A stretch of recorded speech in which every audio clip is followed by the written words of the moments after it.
Hey there, you're listening to Radio Lounge, the voice of creative entrepreneurs. Hello everyone and welcome back to Radio Lounge. My name is Patrick and today I'm joined by the wonderful Svetlana Chernienko. Svetlana, you're a multi-talented woman. You do so much. You're a Canadian and American model and actress, businesswoman, but at the same time, what really, got my attention was all your advocacy that you do for the different communities, including the LGBT community, the women's rights. You advocate to have safe homes from domestic violence. You just have so much going on, and it really does inspire me to be here today meeting you. Personally, the first time I kind of met you was on the Natalie show. I saw you there. But every time that we got to events, I never got the chance to actually talk to you in person, and we're here today. Well, I'm here now. So yeah, and today's topic actually is a continue of what we were having with the parents on our last podcast in regards of kids being on social media. Okay. And you're a mother of 4. Yeah. Yeah. What's the age gap? How old are your children? I have 3 boys and a girl, and my eldest boy is 21 years old. Okay. I have a son who's 18, a daughter who's 12, and my last one who's 4 years old. Okay, so you really have really diverse age groups. Which is great because then you have some of the kids who got exposed to social media later on in their years, some who got exposed as they came to this planet. Oh yeah. And it's a whole different environment when it comes to that. And so how do you feel having your kids wanting to go on social media, knowing that you are already on multimedia platforms? You're on TV, you're on movies, you're on probably magazines and everywhere, right? Like you're on multimedia. So like, how do you, as a public figure, how do you approach this topic? Well, when it comes to kids and social media, I think that parents really need to be hands-on. When my daughter started social media, I allowed her at 9 going on 10, and I know it's controversial for a lot of parents. However, I look at it as if you try and keep them away from it, they're going to find a way to do it anyway. Right. So what I decided to do was guide my daughter through social media and say, you know what, let's do this, we're going to do this together. Because when I look at when all the social media platforms started, such as Facebook and Instagram, it's really pretty recent that my older boys were old enough, I think, as teenagers to be on social media, but my daughter was a little young. Mm-hmm. So I let her know that I would be following her social media. I wanted her account to be private at that particular moment. If it was Facebook, she could only have really close family members. But when it came to Instagram, it needed to be a private account, and I needed to moderate what was on her account. Mm-hmm. So I think that was extremely important for me. So I think it was the guidance. That was my first step with hers. I allowed it, but with my guidance. Right. So as a parent, you were really there up front and have the discussion before even having the kids go. Because I know a lot of parents that we've met, they usually struggle because things that happen with their kids and they don't know how to react. They never really had to talk, or they don't know about if there's any dangers to prevent and stuff. So that's good to hear. You were actually there to actually educate from start so that bad things don't happen. Yeah. Because bad things could happen. I mean, it's the open wide web. Yeah. And we're exposed to a lot of people, but we don't want to scare people about social media and stuff. Yeah. It's more like a tool and stuff, but it's there. It's a communication tool, and people can talk. Yeah. Kids' friends use it, and it's the in thing to be on social media and on Instagram. And for me, it's more having conversations. I had a conversation with my daughter, who she's following, why she follows them, because there's also being a young woman, even a young man, is the insecurities that social media can bring to you. And the dangers, because sometimes people will hide behind people's profiles. Absolutely. So I made sure to make her aware. I think a lot of parents are afraid to have open conversations, and because they're afraid to have open conversations, children choose to either hide things or do things in their own way, which we already know if we leave kids to do it, leave them to their own devices, it's going to be a problem. So I think parents need to take a step back and take ownership and say, listen, my children are going to be on social media, whether I want them there or not. At some point in age, they're going to do it. So why not be there and get helpful tools? And if you don't know what tools to use, find social media influencers who are parents, such as myself, and ask them and have conversations. Absolutely, yeah, definitely. I know, some of the conversations we've had with some parents, for example, they were not on social media as prominently, they're not very on it. So for them, they also didn't see necessarily what could happen, because like they were on it, they were mature enough to use it and stuff, and they just thought the kids could go on it. But it happens where some of the kids would go on it again, like will misuse it, and sometimes it could be the simple way of just sharing too much. Yes.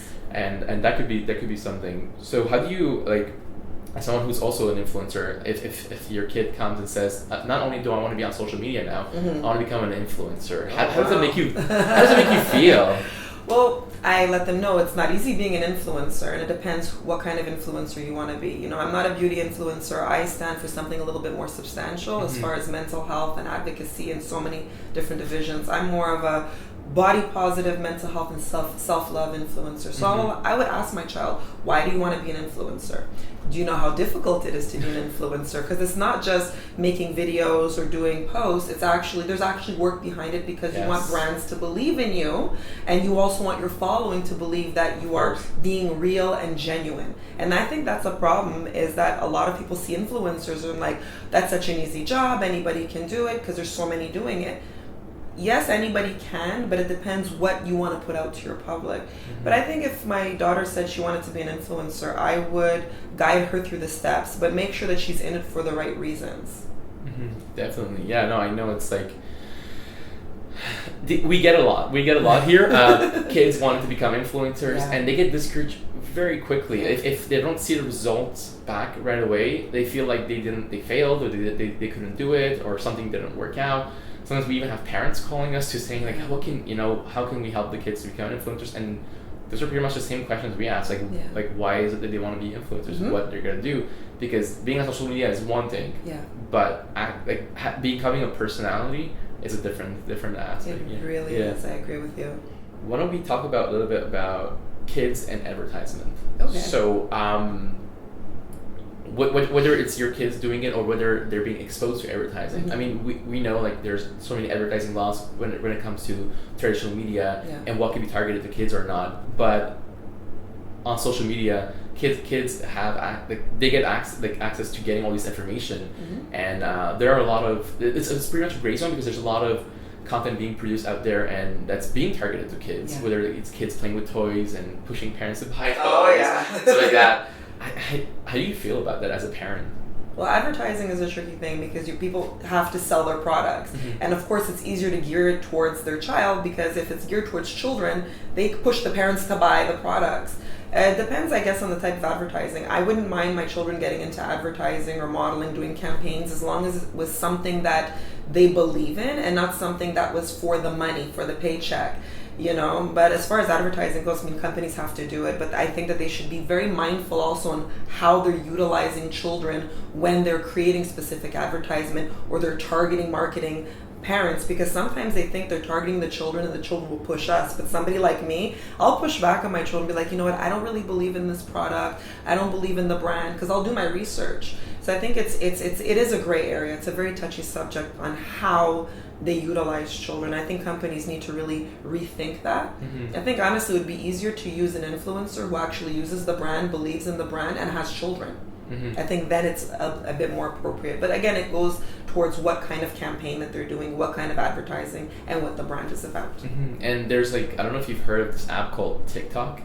Yeah, I heard. Oh my god. I know all the kids are on it, and we spoke to a lot of agencies as well, and they told us like they're actually using TikTok to target kids. Yeah.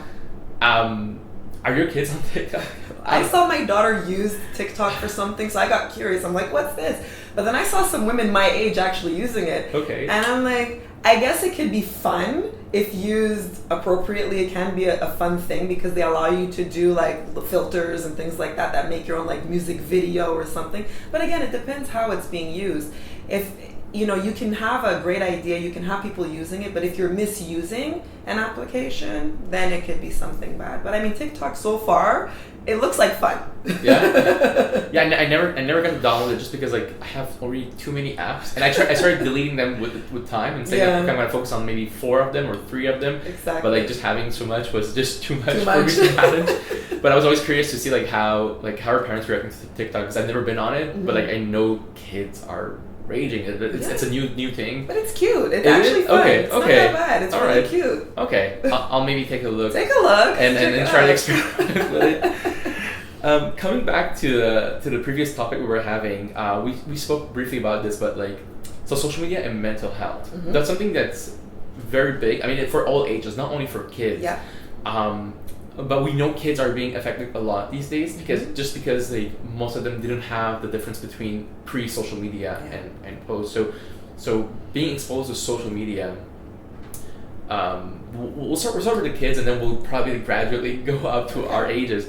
But yeah, so kids and being prone to like mental health issues regarding to social media, like how, like what is it that we as parents should do basically to try to help them in this case, because we talked about having talks with them, but like what else can we do to helping kids to not falling into this? Well, I think it's important as far as having conversations where children understand and grow with self-esteem is learning self-love. Because I tell people, if you can learn to love yourself, then there's nothing really much that can sway you. You know, I'm raising a preteen child, you know, looks like she's 16 years old, and she's going through the normal issues that, you know, at any age, whether it's a young boy, young girl, older woman, older man, we all go through these issues. But a lot of parents are avoiding having important conversations about how do you feel today? Or I'll give a very good example that a lot of moms are doing, and I know it's difficult for moms, but they need to try and watch what they say is, does this dress make me look fat? Or I gained 10 pounds today, I feel so horrible. You can feel that way if you want to, if you're going through something in your life, and find the steps to get the help. But understand, when you're saying it out and you're vocalizing this, you're creating a mental health issue in your child. You're creating low self-esteem issues. And then when they're going on social media, they're comparing themselves to other people that they're not like. So I think the foundation is teaching your children their self-value and self-worth. And it's not always the exterior of somebody. It should be the interior, how they are as people. You know, the exterior is just okay, it's a bonus, but I don't look at it as it's the end all and be all. I know many beautiful people that have ugly personalities, which make them ugly. You know, and I know a lot of people who themselves, they don't think they're beautiful. I'm like, no, you are actually such a beautiful person inside and out. It radiates through you. Of course. So I think it's more building that self-esteem, building self-awareness, and having open conversation with your children and saying, you know what, you can talk to me about what's going on social media if you feel badly, but the core of it, moms and dads, watch what you're saying about yourself in front of your children. Don't have those conversations in front of your children. Yeah, I also very much agree with the whole self-confidence, self-love thing, because like this is something that we didn't do a lot as children. And I know more and more people are trying to integrate these into the school curriculum to try to get kids to understand who they are, finding themselves. I know I wasn't comfortable with myself until I actually took a theater class in university, which brought me back to my core self and saying who I am and understanding my fears, understanding why I'm in a certain way. Made me have that confidence up and being able to talk. I don't know if you knew, but I wasn't able to talk like this. Oh yeah, you're natural. I'm like, you're great. I'm having a great conversation. I would have never been able to do this, and I wish that practice was something that we could bring back to the kids. And but like I said earlier too, like social media is affecting people our age as well. Always seeing the kind of the green grass on the other side effect, and yeah, we're trying to like cope and stuff. So. Definitely, I guess it's the same practices: self-love, self-confidence. It's self-love. It all boils down to that. It comes back to that. It does come back to that. No, it's something. Are your kids into video games? Yes. Oh my goodness. My household, sometimes it's just all I hear is clack, clack, clack, clack, clack, clack on the computerized video games. Right. It's all I hear, and then I hear them talking back and forth. But growing up, you know, in the boys' generation of when some of the video games started on the internet, I watched what they were playing. I was a part of it. I still go into their rooms now, even though they're older. I sit there and I watch. But yeah, they play. Are they on Twitch? Yes. Okay. That I know. I recognize the word. But yes, two of my daughters not on Twitch, but my boys are on Twitch because I think they're of age, they're old enough, and they carry themselves with maturity, and they are on it. Yeah, it's a fascinating tool in the sense of like, you know, we have what we call, you know, creators and influencers on social media, and then we have streamers who are on Twitch who are actually doing so great, like building an audience and stuff. Twitch is on the rise. In the last conversation we had with parents, they were even telling me how they were integrating video games in their school program to kind of getting it's something. So the topic I want to bring with this is, well, recently we had the whole, World Championships. Mm-hmm. I think it was Fortnite and so on. People were, there's a lot of kids. We hear often on the news, parents pulling kids out of schools to be playing, to compete and stuff. Because it is a very short gap age where you can become a video game athlete. Yeah. And so I guess parents want to capitalize and not miss this opportunity with their kids. How do you stand as a parent when such an opportunity comes to, let's say, one of your kids who's on Twitch and says, okay, well, he or she's going to compete, so they need to practice and stuff. Like, how do you feel as a parent when it comes to education and Twitch competition? See, this is a very good topic because this is a conversation I had with my older son because he actually coaches gamers. Because he's really good. He's an amazing gamer, and people come to him for coaching. And we had this conversation. I said, okay, education for me is key. However, okay, just like when I modeled, if you can have a tutor or have somebody or homeschool, I believe that if there's an opportunity that arises, however, if there's still an opportunity to still get a proper education out of it at the same time, if there's balance, because for me life is about balance, and I'm an open parent, and I can have parents that are going to disagree with me, but I'm a very real person. I would rather be a part of the process than them decide when they're old enough by law to just drop out of school, forget about everything and go there. Why not support the child and figure out a way that you can work with this child, with your child, and okay, let's support this new avenue of lifestyle, professionalism, and making an income. Because I saw this one documentary on gaming and I saw how much this child won. I was like, are you kidding me? Gaming has gotten to this? Yes. But I'm open-minded. And that's the difference. I think more parents need to start becoming more open-minded. As long as education is in there, if there's balance, then I'm good. Yeah, I mean, there's also many avenues of education. Yeah. You can also get homeschooled. Cool, exactly. Yeah, so you can go on your own rhythm. You can do stuff. Yeah, it's because they are winning big amounts of money, huge amounts of money at a very young age. Exactly. And I'm like, I'm kind of born in the wrong time now because when I was a kid, I used to be, put down because I was always liking playing video games and stuff, and I'm like, you see, after all these things, it's a popular job to be playing games. Yeah. Well, we pretty much went over a lot of things. Is there any last tips you want to give to parents in regards to their children with social media? Main tips is have open conversations with your children. Always be a part of their social media, what they're doing, without embarrassing them. If you see a post that you don't like that they posted, don't write it on their feed. Pull them aside and have a conversation about them, why they felt the need. I know a lot of younger girls are feeling the need to expose their bodies because they're watching a lot of what's out there in social media. Have the conversation. Please don't embarrass them. And always teach your children self-love. And if you're not in a good place of self-love, find somebody that will help you. Because now I'm a certified self-love coach now. Yes. So find somebody who will help you instill that. And like I said, the core of anything is self-esteem and self-confidence. You're proving it now here today. Yeah. With everything that you said, what you've overcome, it took having the self-confidence and having the self-love to get you here. Of course. You see? Yeah. And quickly, just talking about the embarrassment. I guess you ask your kids before putting their pictures online, do you? Or do I ask them before I put my pictures? No, their pictures. Oh, no, they don't. I tell my daughter, as long as there's we have the 3 Bs. No belly, no boobs, no butt. The 3 Bs. Don't post any of that, and nothing with sexual connotations because there are predators online. Yeah. Oh, yeah. But, even if they don't, there's still going to be somebody who's going to hypersexualize something. However, still be aware and be careful of what you post. If I don't like something, I always tell my daughter, I pull her to the side, and if it's really that bad, I tell her to remove it. Mm-hmm. And I watch who she follows. If there's somebody's account that I feel is toxic for her, I ask her to unfollow them. But would you post pictures of your family, let's say, online, or would you ask them for? I have posted pictures of my family. I'll put on Insta stories, and I always ask them, "Do you mind if I post your picture?" Because my eldest son, he does not like being on social media. He's not a social media person, so he's like, "Just don't post my picture." I'm like, "Can I at least post it on your birthday when it's your birthday?" He's like, "Okay," but my other children don't mind. Okay, yeah. It's always a question I ask because again, when I was a kid, we didn't have social media, so my parents. They will take pictures of me, but it was always in a private home album, physical album. So it's I'm always curious to see what do parents do today when it comes to putting. There's a limit, depends what, but I will post some things. And so, how can people find you? What's your what are your social media handles, or your website? Yeah, they can follow me on www.therealsvetlana.com. On every social media is The Real Svetlana because it's the easiest. Because sometimes putting my whole name Svetlana Chernenko is a mouthful. But you put in the real Svetlana, you'll find Instagram. I don't really use Snapchat that often. Yeah, me neither. But you'll find my Twitter account. But I'm very active on Instagram. Yeah. So if you have questions or anything, Instagram is the way to reach out to me. Great. Oh wow.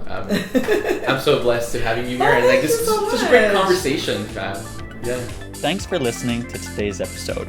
We hope you liked it. Make sure to follow us on all our social media. For more, check out creatorhq.org. Creator HQ is a community of content creators located in Montreal and beyond. Join the community. It's free.